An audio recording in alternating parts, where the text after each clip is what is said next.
Excellent!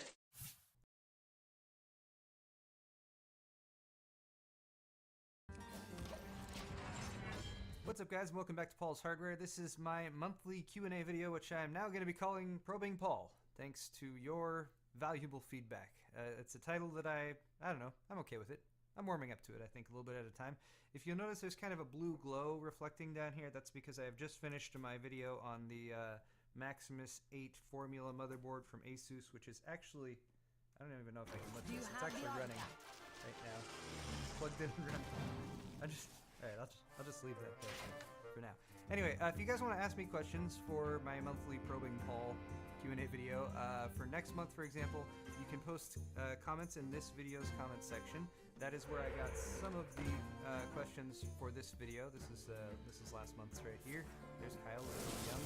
I also noticed, since it was titled Boxers or Briefs, there were some very interesting suggested videos over on the side. But anyway, I got a bunch of questions from there. I asked on Twitter, and I got several more from there. I'm going to try to run through these fairly quickly to give you guys answers to your questions. That's how this video is supposed to work.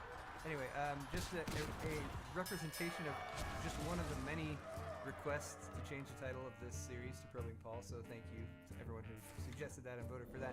Anyway, the first real actual question is from Tech Showdown, who also has a YouTube channel. You should check it out. He does tech reviews. What do you think of tech reviewers being bought out like game reviewers? And my answer to him immediately was, I think that's pretty despicable. In particular, there was drama with like Machinima back in the day and that kind of thing. But it now apparently has happened with some tech reviewers as well. I don't know any of any specific situations where it's happened, but I would say as a viewer of the content, you should definitely keep your eye out for some key things. One is, does the person reviewing the product disclose where they got the product from? Yes or no? I always try to say, if I got a product like this motherboard here, Asus sent this over. You know, it's just as simple as that, as saying, here's where I got it from. And then two, of course, if they do say that, how is their actual reaction to the product? I try to do my absolute very best to remain neutral and critical of the product because they're sent for review. I'm supposed to critique them and give appropriate feedback for people who might actually be considering that product. Overly glowing reviews that don't disclose where the product came from is one thing. And then I'd say other reviewers who you look out for, like Tech Syndicate is an example. I'm wearing one of their shirts, and Logan has discussed on many times, like, just not accepting review samples from anywhere, just to make sure that there's no possibility of bias or that kind of thing. As far as accepting money for review, that's straight up illegal. I believe there are laws against that. If you can't like take money, say here's a review of a product and say it's awesome. You have to disclose where it came from. That's why I think when LG sent out a lot of those big ass 4K OLED TVs that they did at the end of last year, they were very specific with all the reviewers that you have to disclose where this came from. So I think that's important, and I think people are getting better at it, actually saying where stuff came from and that kind of thing. But thank you very much for the question, and I hope that gives you an answer. Here's another one from Sam. He says, do you think AMD Polaris GPUs will match and or beat NVIDIA's Pascal GPUs? And if so, would you be excited to see the competition that once was between red and green? I would absolutely love to see more competition between red and green. I would actually like to see more competition from AMD on the CPU side against Intel, but NVIDIA could use a little kick in the pants as well. Radeon's been kind of hanging strong with them, but you know, they're definitely not the fastest of the fast. It's really too early to speculate much, but here's an article from yesterday that I thought was very interesting on this topic. This is testing DirectX 12. First off, this is from Gordon Ung, by the way, on PC World. First off, they're pairing up an NVIDIA and a Radeon GPU. He's using a 980 and a Fury X. And he's not trying to compare a 980 and a Fury X, but he does run several benchmarks. And these were the sort of interesting things that I thought, that I noticed when I was reading this article. One would be that the 980 and the Fury X did very well together. The two 980s without SLI did better than with SLI on. So DirectX 12 using the 980s independently did a better job than the 980s just right out of the gate. And although this article doesn't necessarily indicate it quite as much, a lot of the performance tests with DirectX 12, at least early tests, have shown that AMD is doing quite well. That, compared with the power consumption demos that they were showing at CES, makes me really, really excited for this next generation Polaris-based GPUs from AMD or from AMD's Radeon group. That said, I think we're probably not going to see anything really exciting until probably about June, around the Computex time frame. That's when I'm expecting to see stuff come out from both sides. But there's going to be tons of comparisons and all that sort of stuff. But yeah, I would say I'm really hoping that they are, and things are looking pretty good for it. So, thank you very much for that question. All right. Next, LBC8 asks, "Hey Paul, why don't you answer your comments? I noticed in this video you had 99 plus replies. Is it just too many or laziness?" And he also says, "Much love. I love your tech videos as well as Kyle's."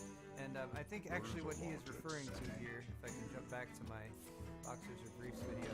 Actually, you know, this is the wrong account that I'm logged into here, but on the other account, which is the same picture, it says 99 plus up there. I don't answer YouTube inquiries that come in. It's just too much. I get too many people asking me stuff from all directions, so Twitter is really where I focus on as far as actual replies to people. So to anyone who's ever tried to message me using the YouTube messaging system and haven't replied, I'm sorry, but I'm not going to change what I'm doing. Okay. Next, Edward Green Jr. asks, "My current keyboard is failing. I'm looking for a new one. Were there any from CES that caught your eye?" He's looking for a full layout, mechanical RGB model. He wants a green theme, and most RGBs aren't green. He's looking at the Razer Black Widow Chroma Stealth, but he's not devoted to that brand. There's a lot of options. There's definitely a lot more options with mechanical RGB keyboards. I've tried a couple from G-Skill. I thought they were pretty decent. They're still fairly expensive, although there have been some price drops on them. And the software still needs a little bit of work. Corsair is definitely the go-to if you want RGB, LED, backlit, mechanical switches. They sell the most Cherry MX keyboards out of anyone. So, and they have a lot of different options as well. So definitely check out Corsair's lineup. I know Cooler Master has the Master Keys that they were showing off at CES, and that's supposed to launch sometime soon, I believe. So might keep an eye out for that one as well. That's going to have, I think, a bit more minimal design than some of the Corsair ones and that kind of thing. But I really like Cooler Master's take on a lot of the mechanical keyboards. This is a CM Storm Rapid Eye, 10 kilos, which is just, I don't know. They're built like trucks. They do a really good job. If you're not a mechanical key switch aficionado, then Black Widow switches are okay for you. They use Kale switches. If you're used to cherries and you switch to Kales, you might not be as happy if you're used to cherries. But if you're starting off with Kales, you'll probably be just fine. So those would be my suggestions for you right there. Okay, moving over to Twitter questions. This one's actually from last week, but I promised him I would reply to it. And this is in the same vein as that AMD versus NVIDIA question. I've been trying to get your and Kyle's opinion on why you choose Intel processors over AMD for weeks. And I already replied to him just a little bit, and it's basically roughly the same answer. AMD's processors right now are all based on very old architecture. Bulldozer and Piledriver, they have made iterative improvements and enhancements to them, but here's where I'm going to give a simple answer here, because really it's old. It's old and they need to make new stuff. They haven't made inherently new stuff in quite some time on the CPU side. But let's put it this way. Whenever I get AMD marketing material from the Radeon side and they're showing benchmarks with AMD Radeon graphics cards, they use Intel platforms because they know that will give the best performance for their graphics card possible.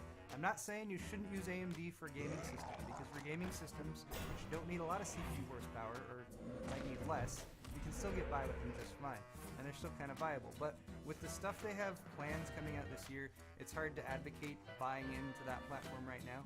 And yeah, I mean, it's straight from AMD themselves. They know, like, I mean, an 8350 doesn't even have native PCIe Gen 3 support, so that's kind of missing out a little bit too.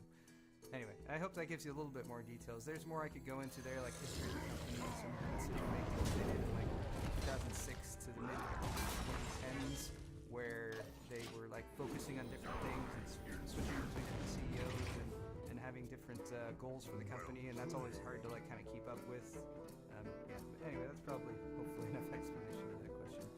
Next is a question from Dan. He says, "Where other than the US would you like to live if you could choose?" Canada?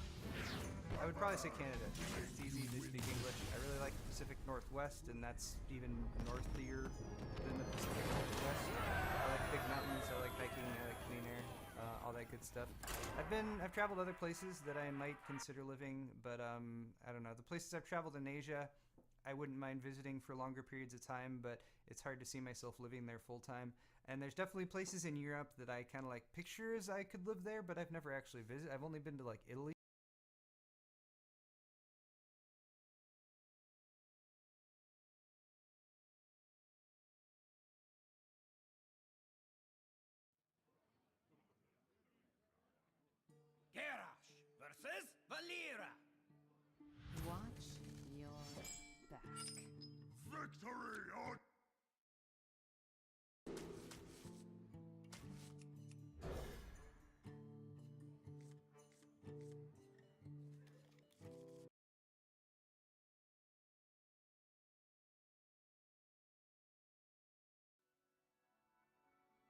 Fish land lover.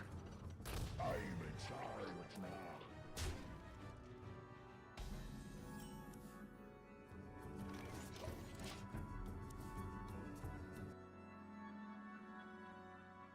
Hey everybody, it's Quicken and welcome back to Tattoo Talk Tuesday. So if this is your first time joining us on Tattoo Talk Tuesday is our weekly interactive talk show where I take user submitted questions and try to lend my experience to you guys as a tattoo collector. Just quick catch up. If you missed Tattoo Talk Tuesday last week, there was a little editing error, little computer error. So Tattoo Talk Tuesday didn't come out until Tattoo Talk Wednesday. So definitely go check that out if you like. I did some interviews and we went to Electric Temple to talk to them about Friday the 13th tattooing. Check that out if you want. I think it was kind of cool, a little out of the box there.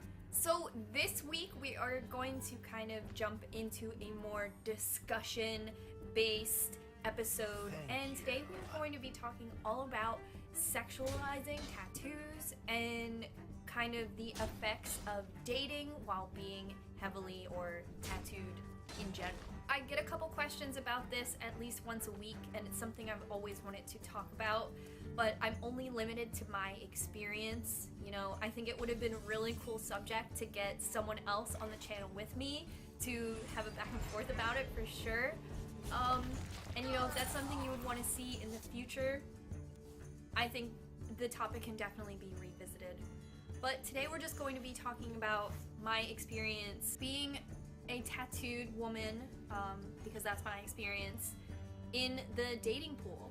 And you know, it's been a little while since I was out there in the dating pool, so things like Tinder and stuff I don't really have experience with, so I'm gonna try my best, but you know your girl is on OkCupid. So I think jumping into it, you know, a question that I often ask myself is, do my tattoos make me feel sexy? And if they do, are other people allowed to think that too? You know, are other people allowed to see me enjoying my tattoos and my feeling of self, and are they allowed to be attracted to that as well? And I think, you know, it's easy for us to say, like, yes, my tattoos make me feel sexy, but no, other people are not allowed to enjoy them or sexualize them in that way. I think, you know, a lot of us, we all get tattooed for different reasons, but a big perk and a big benefit and a big part of getting tattooed is feeling comfortable in your own skin and feeling like you belong in your own skin.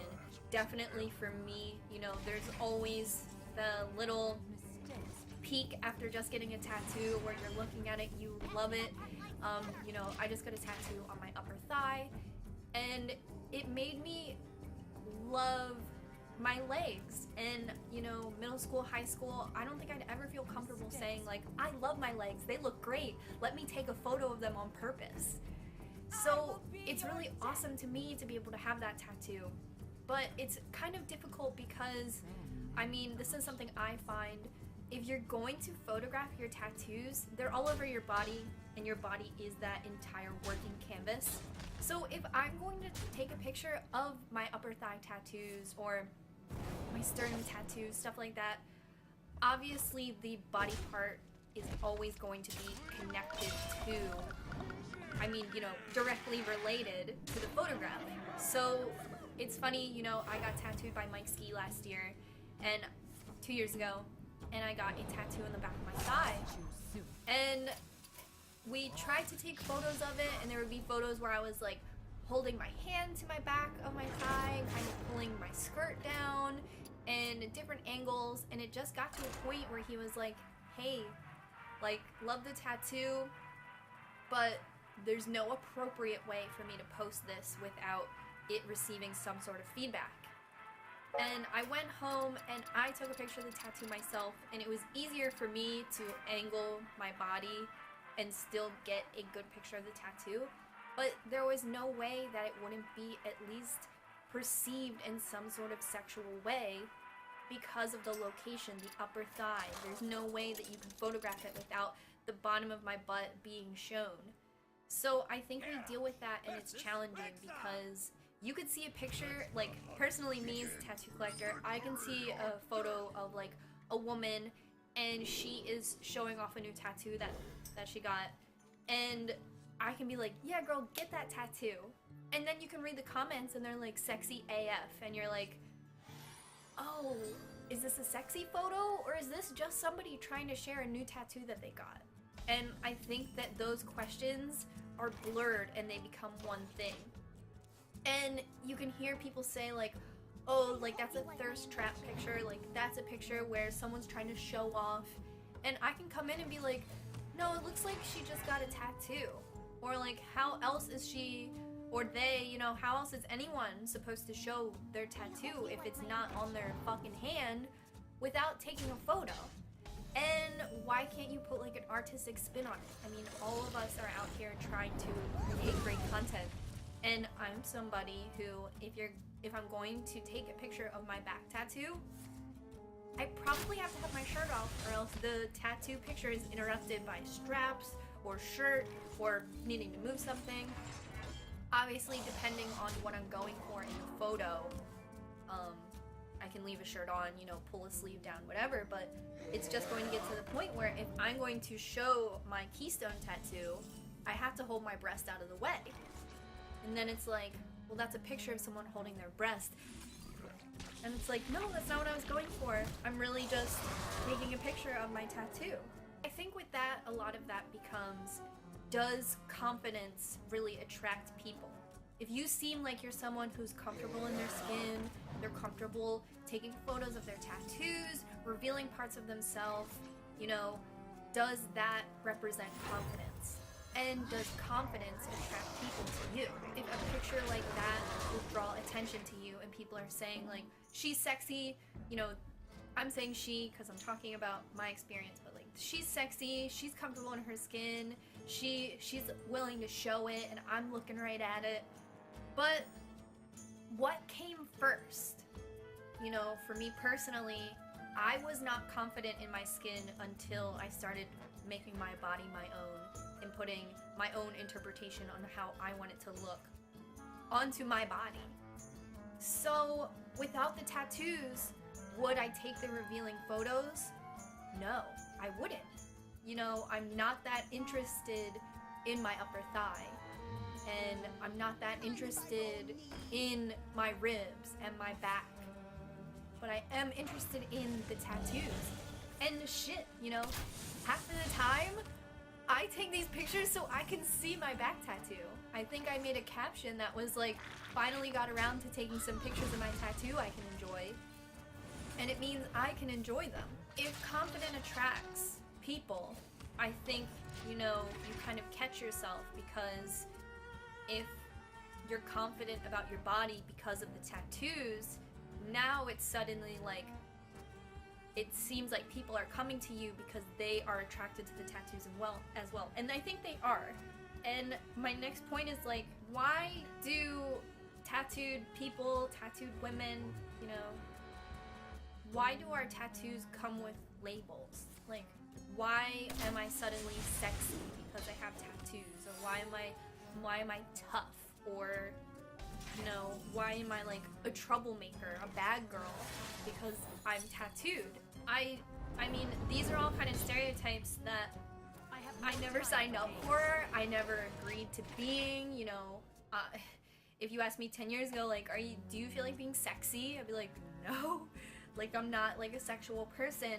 So it's challenging for me in the summer, you know, when I'm just trying to look cute, just trying to be me. You know, I'm happy to see my own tattoos as well, but it's like when we hit that spring and summer and we're shedding our long sleeves and our pants and our jackets and we're showing our summer skin, now it's like the spotlight is on us. And I'm someone who experiences catcalling. You know, if you've ever experienced it, it's something that you don't ask for. and you can't avoid. And it's something that kind of like haunts me a little bit. There's definitely times, and not to stereotype, but there's definitely times where like I'm nervous to walk past like a construction area in shorts because I'm like, fuck, here we go, someone's gonna say something. Or, you know, taking public transportation. These are all like really challenging things. Even when I worked at the coffee shop, you know, there were times where I felt nervous about showing exposed skin because I was vulnerable to a conversation that I wasn't, you know, trying to have, or it wasn't mutual. And these are all like, some of it is genuine curiosity, but I feel like a lot of times people will be like, oh man, what's that tattoo that hurt? Like, are you into that? You got a boyfriend? I'm like, fuck. You know, you want to be nice, and you don't want to be like, oh, that tattooed asshole like gave me attitude when I just tried to ask her a question. Like, you don't want to be that way. And then all of a sudden you're like, oh, but like you still asked me out. Based on what? Based on me being tattooed and that's it? What if I'm a serial killer? What if I can't wait to kill you, but I got this tattoo and like drew you in with my siren song? Like, oh, you have tattoos everywhere? Yeah, come see, so I can fucking kill you. Why is it that these qualities that are attached to us being tattooed, like, why do these qualities attract a certain type of person? I remember, you know, I did a lot of my dating, like no lie, through Tumblr. That's how I met like a lot of the people I dated. But I also did a little bit of OkCupid. And while I was on OkCupid, I would get messages like all across the board. And, you know, you think you're going to attract the people you're attracted to. And I don't know why we think this, but we are inclined to think like, oh, I hope a nice emo boy will see my profile and he'll be interested in me. But it's strange the amount of people who are attracted to me. And it's no doubt that people come onto your page and look at your photo. Your physical presence is 90% of your online dating. It just is. It's 100% of your dating outside, you know? If someone's trying to pick me up on the train, they have no idea that I'm vegan. And #1 turnoff, probably. So, your physical self on your online presence speaks for you. And people who would message me, you know, it wasn't my emo dream. I had a message once from a doctor who was like, I've never dated anybody with tattoos before. We should get something to eat. And I was like, why? And I would get messages like that from like students from the university and things like that who were interested in like having a little taste of like a novelty they've never had before. And I remember thinking like, this is really foreign to me, and this is really strange, because the people I pursue, the people I'm attracted to, you know, I would never consider like this group of men. And it was always like non-tattooed men, a little older than me, and I guess, you know, like thrilled to experience something out of the norm. And it's like, why do we attract, I'm speaking about myself, but these men who are interested in experiencing this? Like, I don't know, I understand what like the stereotype of like the tattooed lifestyle is, and I personally don't think that I fit into it at all. So what if I took the doctor out and he was like, what do you like to do? You like to ride your moped, and you like to go to the dive bar and all this other stuff? And I would be like, I like a quiet night in. Sometimes my roommate will make me dinner from scratch, and I'll eat it and complain about it, and then we take the compost out together. When our internet goes out, I draw. You'll be like, oh, okay, Grandma. Well, I have to go because I'm trying new things and you're not one of them. So it's kind of strange because I feel like I don't fit that stereotype. So you're curious to why you attract these people who want a little taste of that, who think that you're living your life to the fullest, or that you've experienced something that they haven't, that you've lived a little. You know, I think getting a tattoo like the act of getting a tattoo, is attached to like people who are thrill seeking or like skydiving, the live a little, like I want to get a little tattoo before I die kind of thing, or like I just want to be spontaneous. And I'm someone who doesn't want to help attribute to anybody's like spontaneity like that I just met. And at the same time, like I don't want to find out that someone is falsely just trying to get to know me because they want to see me naked. Like I don't want to be any part of that. So you ask yourself why? Why do I attract these people? I think a lot of people, you know, a lot of women and people I've spoken to, sometimes they say or they blame it on suicide girls, and they blame it on the act of like these alternative models. And there's been a time in my life where I put a lot of blame on that too, but at the same time, if I was checking a dude out and he followed the suicide girls, I was like, oh, that's my in. But if you're not familiar with suicide girls, they are an alternative press, maybe online only at this point, it's been a while. It would show models like nude modeling, like artistic nude modeling, and they would have tattoos and they would have body modifications, or they would be a little out of the normal. And at first, when I was younger, you know, Suicide Girls came out when I was still in high school.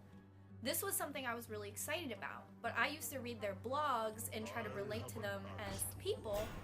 And then to me, it just seemed like they were expressing something and showing the world something that the world may have not seen, and that is beauty or sexualization in an alternative format. And in the beginning, I loved it. You know, any confidence I may have developed in high school, I can directly relate to them being confident, loving each other. You know, it was a supportive community when I was reading along, and something I was really into. You know, if I would have been 18, I would have paid for a membership, no doubt, because I read all their blogs and felt like I followed them on tour, and it was something really awesome. But at the same time, while I was reading it as, you know, curious 16, 17-year-old woman relating to the women, there's no saying that emo boy I dreamed of earlier wasn't reading along too and going, these are the women I'm attracted to. I'm attracted to them sexually, and this is what they look like. And if I'm going to be attracted to them, this is how they have to appeal to me. And, you know, that might seem dangerous, but at the same time, we're also allowed to develop our sexuality and allowed to develop our interests. And it's just a little confusing that you see that, you're attracted to it, you're into it, and now you want to capture that and find women in real life who represent the same thing. But all of us don't.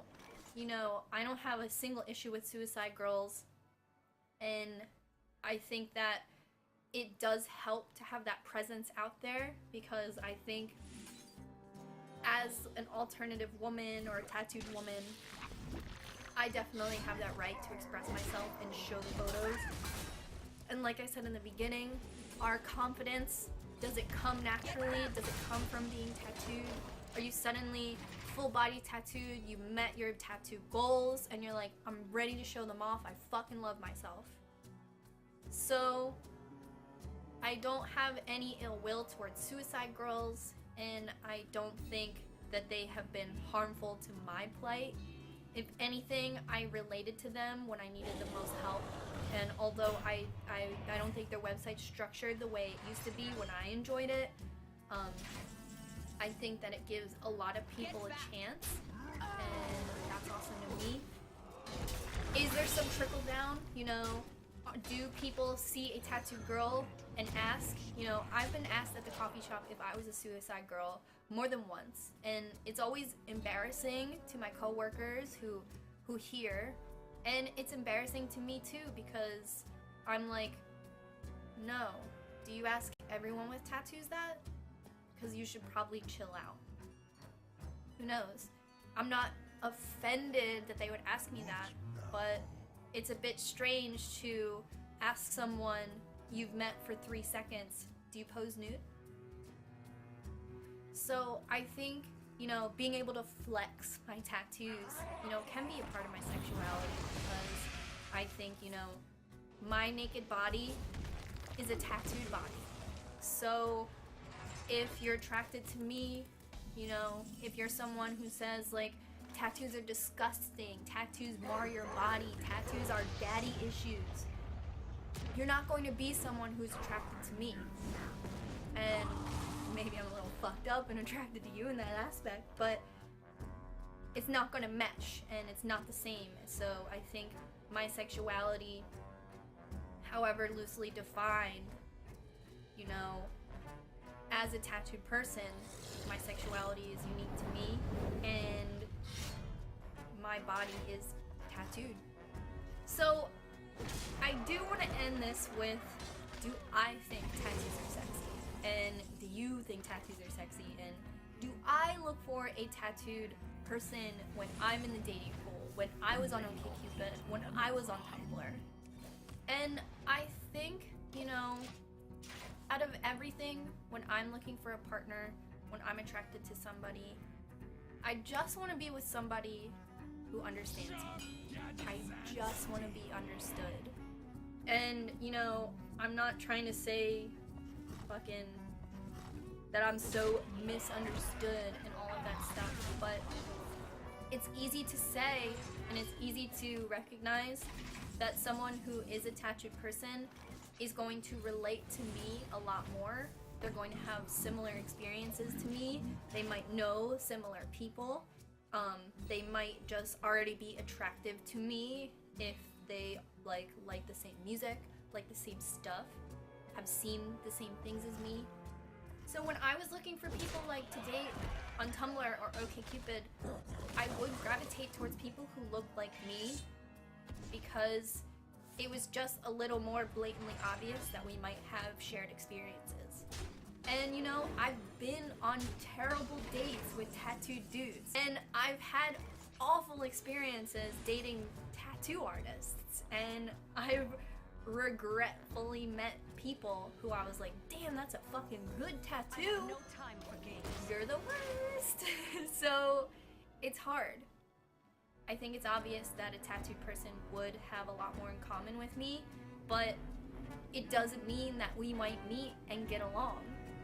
You meet tattooed people who are insensitive and who don't share the same ethics as you and fucking hate you for being vegan, and it's fine because it's just as likely that I would meet someone without tattoos who feels the same way.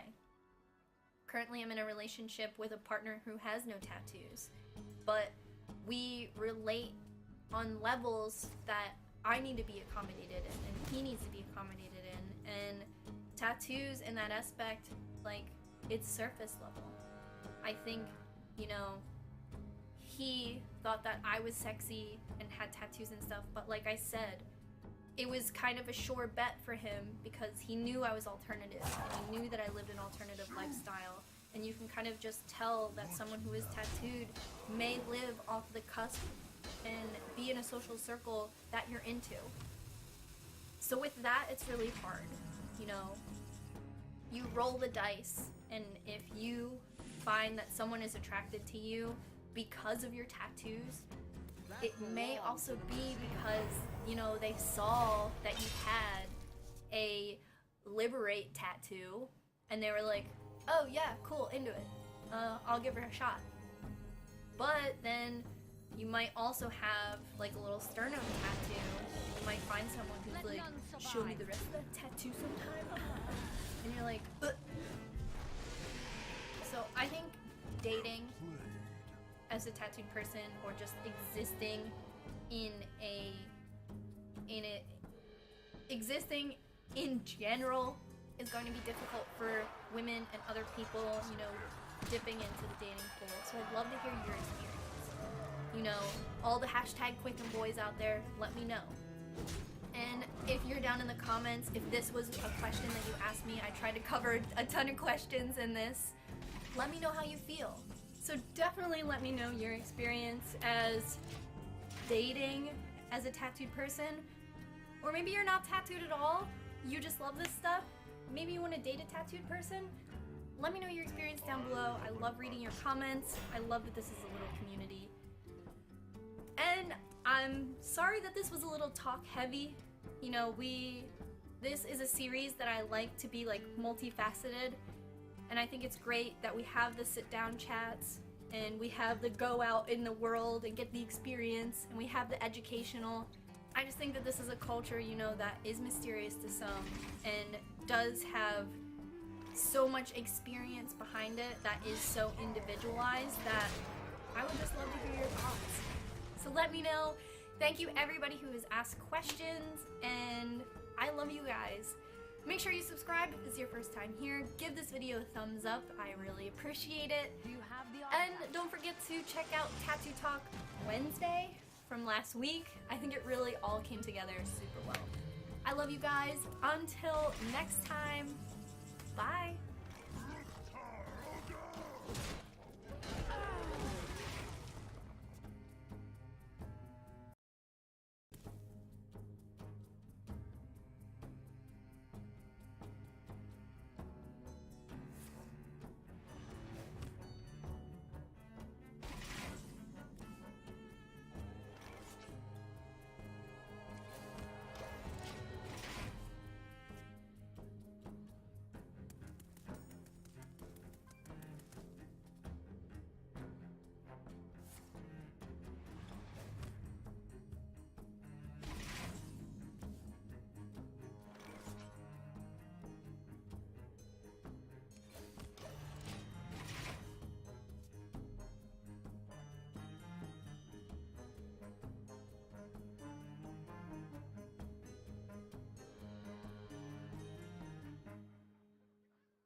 played. Well played. Well played.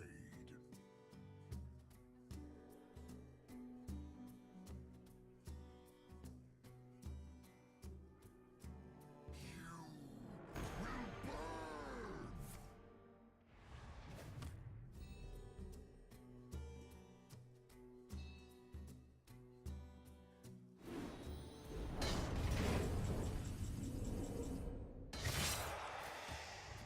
A new acquisition.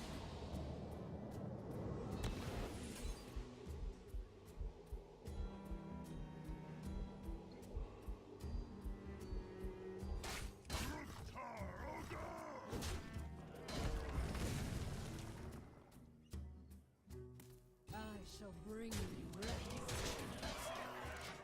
It was an error. Well played.